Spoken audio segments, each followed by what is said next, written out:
Olá! Hoje nós começamos um livro novo, o livro de Juízes. Isso mesmo, a gente já fez o Pentateuco, né? Todos os 5 primeiros livros da Bíblia. Fizemos depois Josué. Josué narrou para a gente toda a conquista da Terra Prometida, logo que o povo atravessa o Jordão e a divisão de todas as tribos.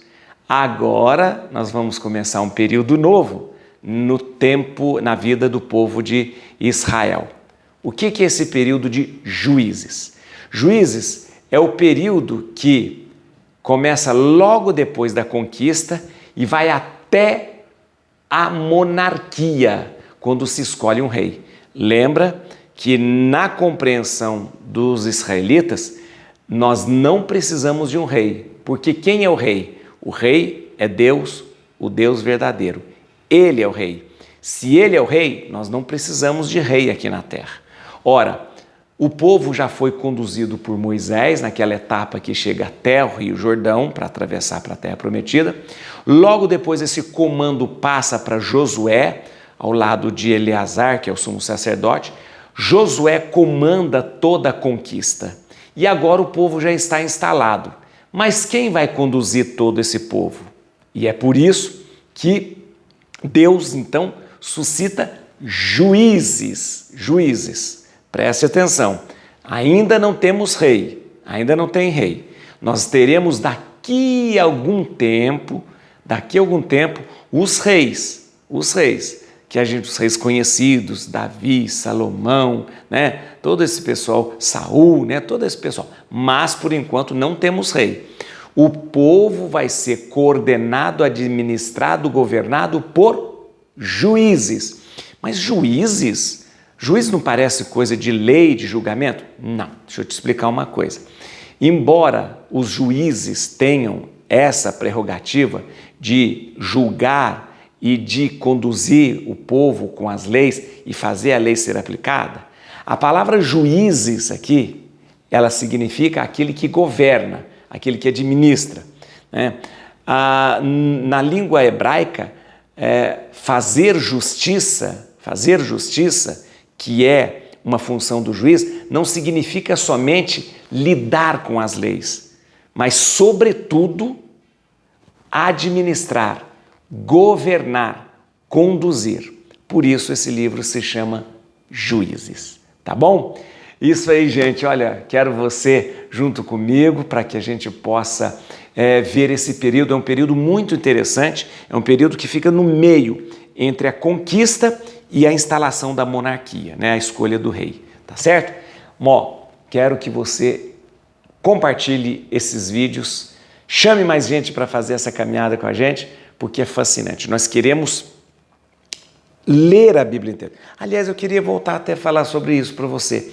Não é só a gente conhecer, eu não quero passar, ensinar Bíblia para vocês. Não quero ensinar Bíblia, não. Eu quero que você leia.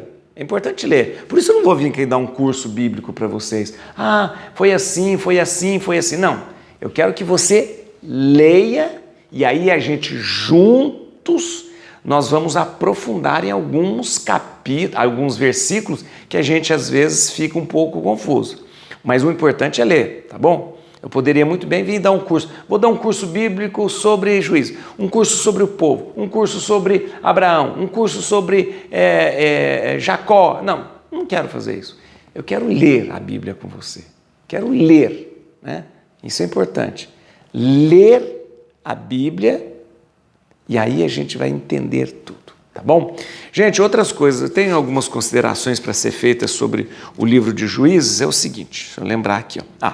Então o livro de Juízes é um resumo, para você ficar bem por dentro, é um resumo da vida das tribos, né, que se instalaram na Terra Prometida, e após a instalação a gente vai ver como é que eles viviam, né? Esse período é obscuro, é um período obscuro, sabe, gente, que compreende logo após a instalação deles e o começo da monarquia. É um período obscuro porque é um período que segue uma linha de infidelidade, arrependimento e salvação de Deus. há muitas infidelidades. Vocês vão ver nesse livro aqui muitas infidelidades, o povo se afastando de Deus, o povo se aproximando de cultos estranhos, o povo se aproximando de deuses estranhos. Ou seja, nós vamos passar nesse livro de Juízes pela infidelidade do povo de Israel, pelo castigo do povo de Israel, pelo arrependimento do povo de Israel e pela volta, ou seja, a salvação deles por Deus. Então é mais ou menos esse esquema de pecado, né? se distancia de Deus, arrependimento e salvação de Deus. Tanto é que a palavra juízes, né, e os juízes, eles são apresentados como salvadores, né, salvadores. Os juízes são apresentados pelo próprio livro de Juízes como salvadores, você vai perceber isso. Mas tem esse esquema. É um período obscuro, como eu disse, porque é um período de muita infidelidade, muita infidelidade. Aliás, eu já vou para vocês não ficarem escandalizados, eu já vou falando para vocês. Vocês vão ver coisas assim muito feias aqui, de infidelidade, de violência, de um monte de coisa, hein? Então já vai se preparando aí.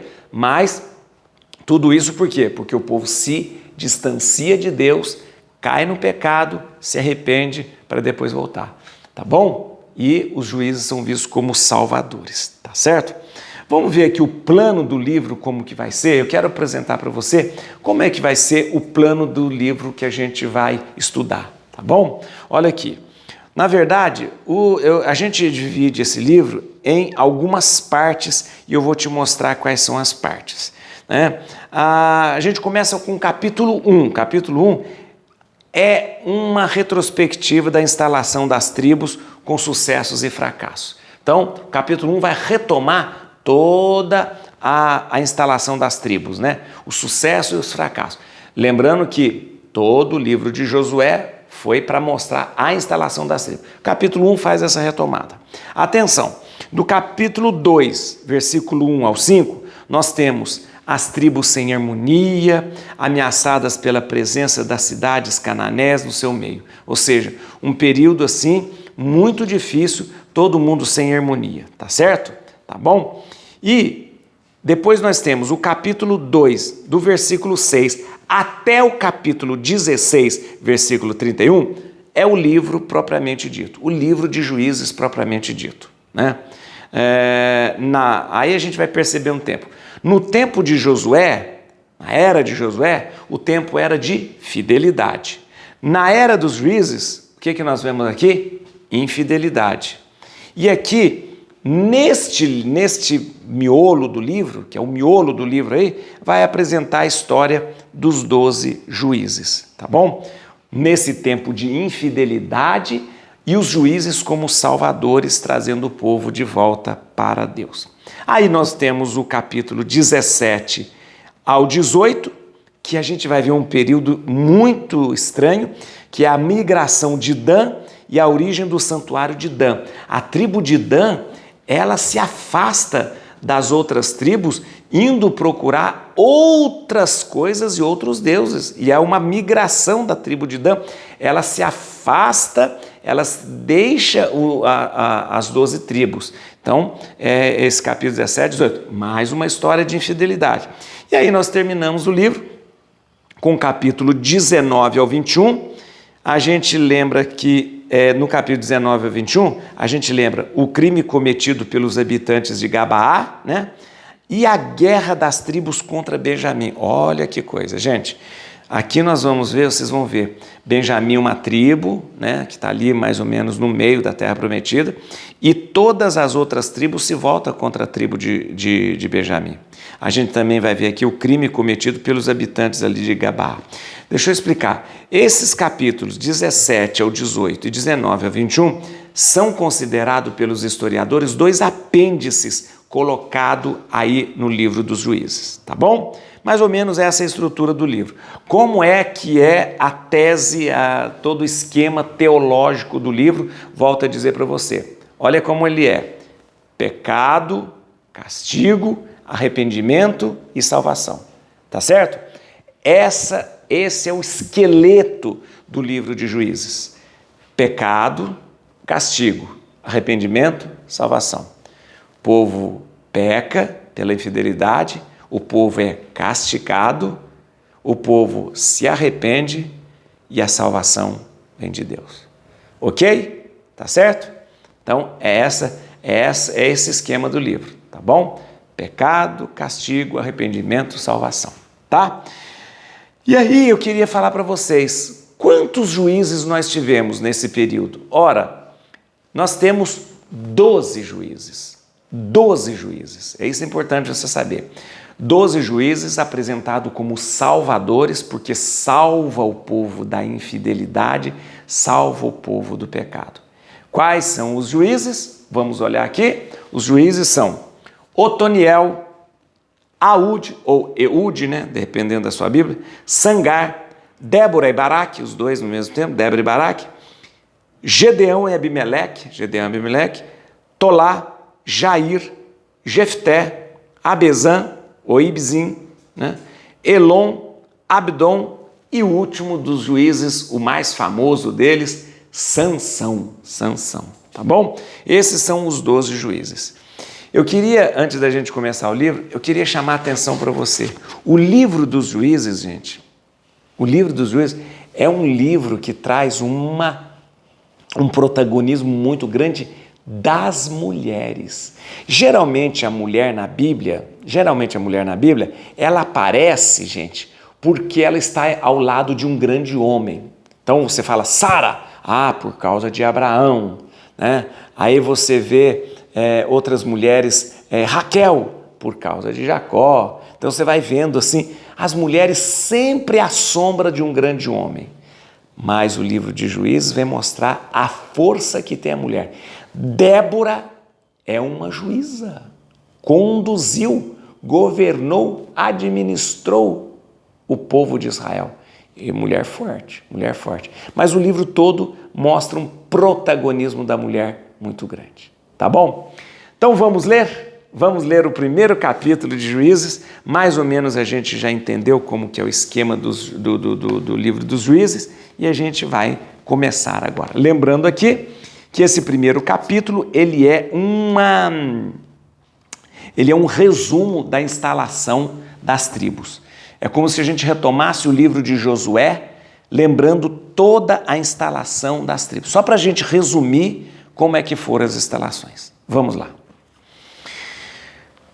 Depois da morte de Josué, os israelitas consultaram o Senhor. Quem dentre nós será o primeiro a combater os cananeus? O Senhor respondeu, Judá, pois eu entregarei a terra nas suas mãos. Então Judá disse a Simeão, seu irmão, vem comigo à terra que me coube por sorte para combatermos contra os cananeus. Depois irei contigo à tua terra. Simeão partiu com ele, Judá travou o combate e o Senhor entregou-lhe os cananeus e os ferezeus. Derrotaram 10.000 homens em Bezeque. Ali encontraram Adoni-Bezeque. Atacaram-no e derrotaram os cananeus e os ferezeus. Adoni-Bezeque fugiu, mas eles o perseguiram, prenderam-no e cortaram-lhe os polegares das mãos e dos pés. Por que se corta polegar, hein? Depois eu vou te falar. Quando você conquista um povo, você vai e corta o polegar. Vou te explicar por quê. Adoni-Bezeque disse, 70 reis com os polegares das mãos e dos pés cortados apanhavam debaixo da minha mesa as migalhas da comida, como eu fiz, assim Deus me faz. E conduziram-no a Jerusalém, onde morreu. Os juditas, atacaram Jerusalém, o pessoal da tribo de Judá, atacaram Jerusalém e a tomaram. Passaram seus habitantes a fio de espada e incendiaram a cidade. Desceram dali e combateram os cananeus das montanhas do Negueb e da planície. Judá marchou contra os cananeus de Hebrom, chamada antigamente de Cariat Arbe, e derrotou Sesai, Aimã e Tolmai. Marchou depois contra os habitantes de Dabir, que antigamente se chamava Cariat Sefer. Caleb tinha dito, aquele que combater e tomar Cariat Sefer, darei por mulher a minha filha Aquisa. Otoniel, filho de Senés, irmão mais novo de Caleb, tomou a cidade e Calebe deu-lhe sua filha Axa por mulher. Chegando a Axa, a casa de seu marido, ele se moveu a que pedisse um campo ao seu pai. E pela segunda vez, ela saltou de seu jumento e Calebe disse-lhe: Que tens? Dá-me, respondeu ela, um presente. Instalaste-me em uma terra árida, dá-me também fontes de água. E Calebe deu-lhe as fontes superiores e inferiores. Os filhos de Obabe, o quenita, cunhado de Moisés, subiram da cidade das palmeiras com os juditas, no deserto de Judá, ao sul de Arade, e vieram estabelecer-se com o povo. Judá prosseguiu sua marcha com Simeão, seu irmão, e derrotaram os cananeus de Cefate. Votaram a cidade ao interdito, e ela recebeu o nome de Ormá. Judá tomou também Gaza e seu território, bem como Ascalon e Acaron com seus territórios. O Senhor estava com Judá, e ele conquistou a montanha, porém não pôde despojar habitantes da planície que possuíam carros de ferro. Conforme o que Moisés tinha dito, deram Hebron a Calebe, que expulsou dela os 3 filhos de Enaque. Os benjaminitas não exterminaram os jebuseus de Jerusalém. Lembra que os jebuseus moravam em Jerusalém, né? Por isso os jebuseus habitaram em Jerusalém com os benjaminitas até o presente. A família de José marchou também contra Betel, e o Senhor esteve com eles. Quando exploravam Betel, que antes se chamava Luza, viram um homem que saía da cidade e disseram-lhe: Mostra-nos por onde se pode entrar na cidade e usaremos de misericórdia contigo. Ele indicou-lhe a entrada. Eles passaram a localidade a fio de espada, poupando, porém, aquele homem com a sua família. Fato que aconteceu como em Raab, na entrada de Jericó, né? Esse emigrou para a terra dos Iteus, onde construiu uma cidade, ao qual pôs o nome de Luza, como é chamada ainda hoje. Manassés não expulsou os habitantes de Betsã com suas aldeias, nem os de Tanak, de Dora, de Jeblã, de Meguido com suas aldeias, porque os cananeus estavam decididos a ocupar essa terra. Quando se tornaram mais fortes, aí os israelitas fizeram-nos tributários, mas não os despojaram. Efraim não expulsou os cananeus de Gezer, os quais continuaram a habitar em Gezer no meio de Efraim.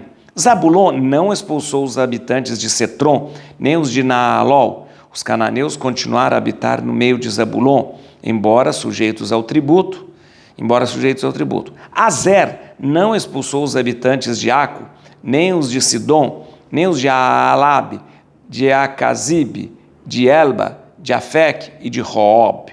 Os filhos de Azer estabeleceram-se entre os cananeus, habitantes daquela terra, não podendo expulsá-los. Neftali não expulsou os habitantes de Bet-Sames, nem os habitantes de Bet-Anat, e estabeleceu-se entre os cananeus, habitantes daquela terra. Os Bet-Samitas e os Betanitas ficaram-lhe tributários, pagavam imposto, né? Os amorreus repeliram os danitas para a montanha e não lhes permitindo descer para a planície. Persistiram em ficar em Ar-Ares, em Aialon e em Salebim, mas a mão da casa de José prevaleceu sobre eles e tiveram de pagar tributo. O território dos amorreus estendia-se pela costa de Acabim, de Sela para o norte. Gente, muito bem. Deixa eu falar uma coisa para você. Você entendeu aqui? O livro começa assim. Olha, o que nós temos? Nós temos que entender uma coisa. Josué, o grande general, lá atrás, que entra na terra prometida com o seu povo e vai dividindo as terras, segundo a sorte, nós já vemos, e vai dizendo, você vai ficar aqui, você vai ficar aqui, você vai ficar aqui, você vai ficar aqui. E agora cada tribo que vá agora tomar conta do seu território. O livro de Juízes começa dizendo que Josué morreu. Isso significa que agora cada um tem que tomar conta da sua conquista. Ora, cada um tem que tomar conta da sua conquista? Vamos lá. Então vai Judá, vai Benjamim, vai Naftali, vai Issacar, não foi falado, né? Zabulon, vai Simeão, vai todo mundo. E esse primeiro capítulo vai mostrando para a gente como é que foram acontecendo essas conquistas. né? No livro de Josué nós vimos, o povo entrou, dividiu terra, Josué falou aqui, agora vão lá conquistar, né? No tempo de Josué houve várias conquistas famosas, Jericó, Ai, Gabaon, Debir, né? Eglon, todas essas cidades. Mas a terra prometida foi sendo conquistada aos poucos. Aí você vai notar uma coisa, atenção, esse dia uma pessoa fez essa observação. Todo mundo, todos os cananeus que estavam ali foram expulsos e mortos? Não foram. Todos os cananeus que estavam naquelas cidades morreram a fio de espada? Não.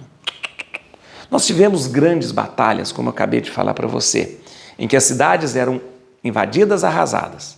Volto a dizer, Jericó, Ai, né? Tivemos Debir, tivemos, como chama aquela cidade? Esqueci o nome dela. Líbina, né? Debir, Líbina, tivemos, mas, deixa eu contar para você aqui, a maioria das cidades, os israelitas entravam, dominavam a cidade e o povo continuava morando junto. Muitas vezes o povo passava a pagar, o povo que ali morava antes, passava a pagar tributos para eles, a corveia. Entendeu? Então, nem toda conquista foi a fio de espada, nem toda conquista matou todo mundo, né? É porque a Bíblia gosta também, o narrador gosta de falar de que entrou e matou todo mundo, só para dizer que eles eram fortes e poderosos e tal. Mas não foi bem assim não, né? A maioria da conquista da Terra Prometida era o povo entrava, fazia um certo acordo, uma aliança, tá? Como aconteceu em Gabaon, né? Uma aliança de coabitarem junto com eles, né?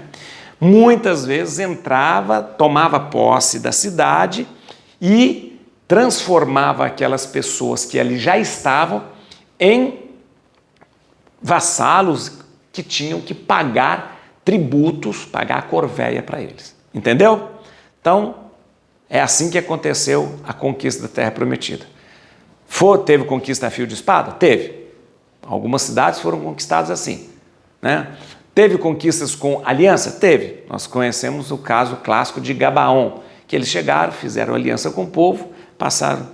E teve as conquistas em que o povo, eles chegavam, né? Tomavam a cidade, continuavam morando com o povo, normalmente, e o povo pagava tributo para eles. Aí que está o perigo. Porque o que acontece, gente? O povo começa a se misturar. O povo que está ali tem seus deuses. O povo que está ali tem as suas crenças. O povo que está ali tem os seus costumes. O povo que está chegando tem o seu Deus verdadeiro, tem os seus costumes, tem a sua fé, a sua religião. E se você mora com outro, mistura tudo. Tá bom? Vamos lá.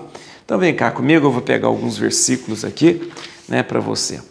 Olha aqui. Primeiro versículo. Depois da morte de Josué, os israelitas consultaram o Senhor, quem dentre nós será o primeiro a combater os cananeus?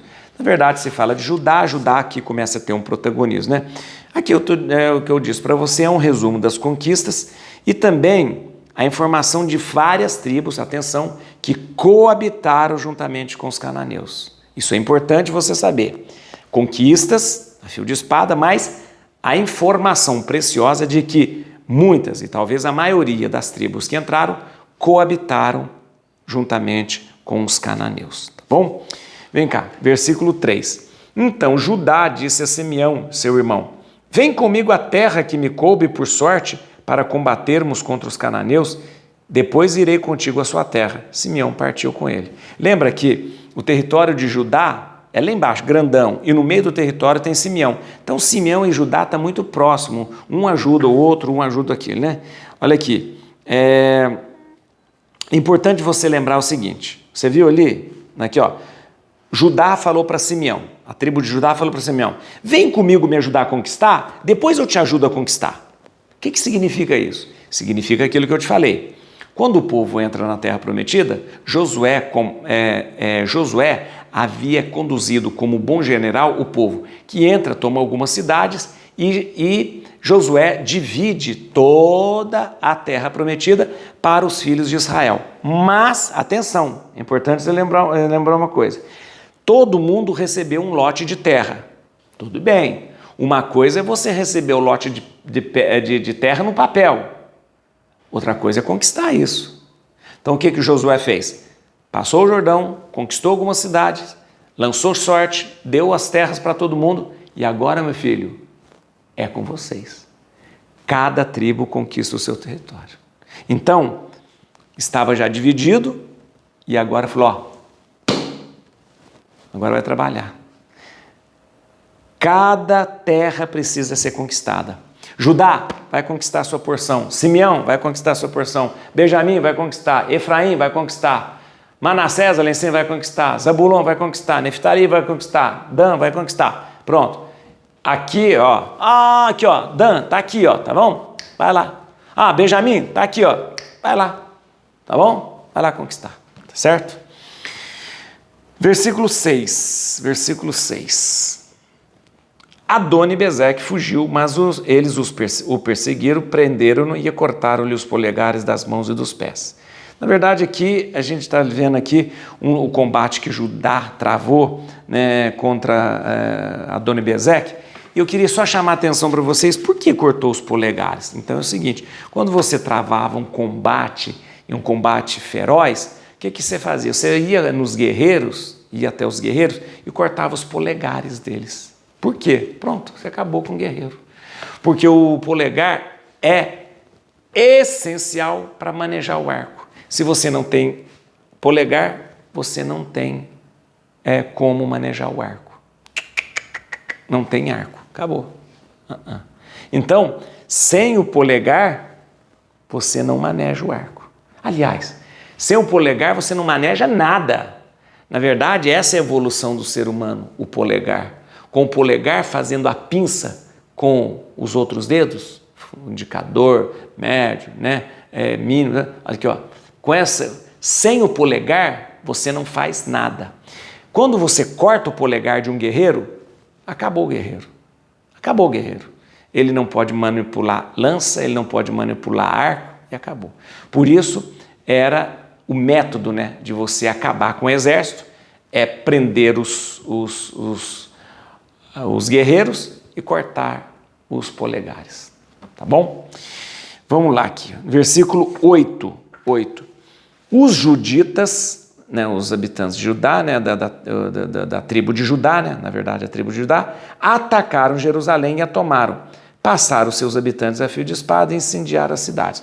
Volto a dizer a vocês aqui. Quando você olha no mapa, aquele mapa que eu mostrei para você, Jerusalém está pertencendo ainda à tribo de Benjamim. Aqui, Jerusalém aparece como uma conquista de Judá. Quero lembrar você, aqui está aparecendo. Mas, claro, Jerusalém vai depois passar a pertencer a Judá, mas só daqui muito tempo, tá bom? Aqui o livro está adiantando um pouquinho a história, né? Só daqui muito tempo. Quando? Na época do rei Davi. Retomando, Jerusalém fica dentro, Jerusalém onde estão os jebuseus. Lembra os jebuseus? E eles moram junto com os jebuseus lá. Jerusalém está ali dentro do território de Benjamim. Nesse livro está dizendo que Judá tomou Jerusalém. Só que isso vai acontecer só daqui muito tempo, quando o rei Davi tomar Jerusalém e torná-la uma cidade para Judá. Ok? Muito bem, estamos quase terminando já. No versículo 10. Onde está o versículo 10? Judá, está vendo que o Judá aqui é um protagonismo muito grande. Judá marchou contra os cananeus de Hebron, antigamente chamado de Cariate Arbe. Derrotou Sesai, Aimã e Tolmai. Né? Muito bem. A conquista de Hebron já tinha acontecido em Josué, lembra? Josué já tinha conquistado Hebron, né? aqui detalha que foi por um personagem muito interessante, por Caleb. Em Josué, a gente já tinha conquistado Hebrom. Hebrom é uma cidade muito importante, cidade sagrada, importante e tal. Lá no livro de Josué já tinha falado que tinha sido conquistado, Hebrom. Mas aqui faz questão de dizer que Hebrom foi conquistado por Caleb. Né?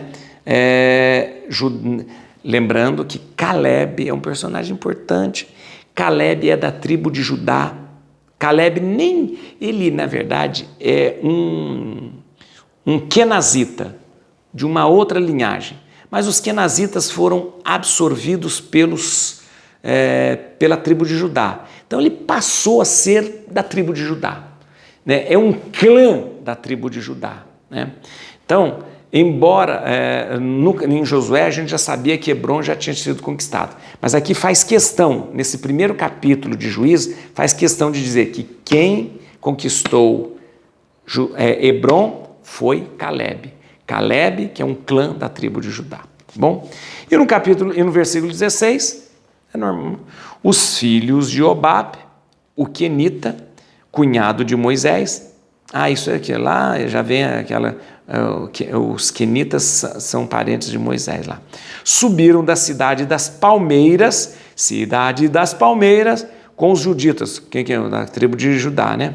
No deserto de Judá, ao sul de Arade, vieram estabelecer-se com o povo.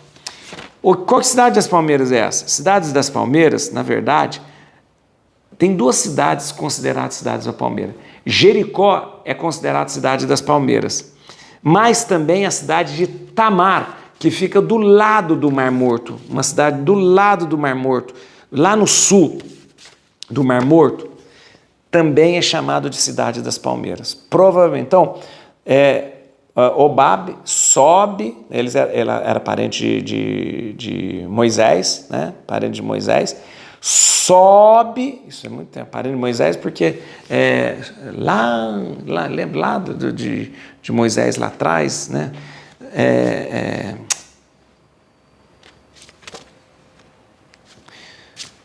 Obabe, o quenita, cunhado de Moisés, parente da mulher do Moisés. Ele sobe lá da cidade das palmeiras. Como eu disse, cidade das palmeiras pode ser Jericó, ou cidade das palmeiras pode ser Tamar. Tamar é uma cidade no sul, ao sul do Mar Morto, Provavelmente veio lá de baixo, lá do sul do Mar Morto, tá certo? Então, gente, na verdade, esse primeiro capítulo é um capítulo muito simples, contando justamente aquilo que você acabou de ler. A terra foi dividida, ok, por Josué, mas a terra precisa ser conquistada. Aqui narra algumas conquistas, em que se você tomou cidades a fio de espada, cortou os polegares dos guerreiros, mas outras conquistas, a maioria das conquistas, foi o povo coabitar com aqueles habitantes que já estavam ali naquela cidade, submetendo eles a pagamento de impostos e conviveram junto. Isso é feito um preâmbulo. Atenção, o negócio vai complicar a partir daqui. Por quê? Povo convivendo junto com outra religião, com outros deuses, com outras culturas, vai levar o povo de Israel para a infidelidade. E quando se leva para a infidelidade, Deus tem que agir. Tá bom? Gente, muita coisa nos espera, mas o que nós não podemos perder a confiança, como esse povo não perdeu, é de que Deus está com eles, mesmo nesse tempo difícil. Não tem mais Josué, não tem mais Moisés, estão aí precisando de alguém que conduza o povo, mas eles sabem que quem sempre conduz e quem está com eles é Deus. Nunca duvidaram disso, mesmo estando no pecado. Nunca duvidaram que Deus estava do lado deles. E você também. Mesmo na dor e no sofrimento, mesmo no pecado, não duvide, Deus está com você. Et crucem Domini, fugit partes adversae, vite teleo detribiuda, radix Davide.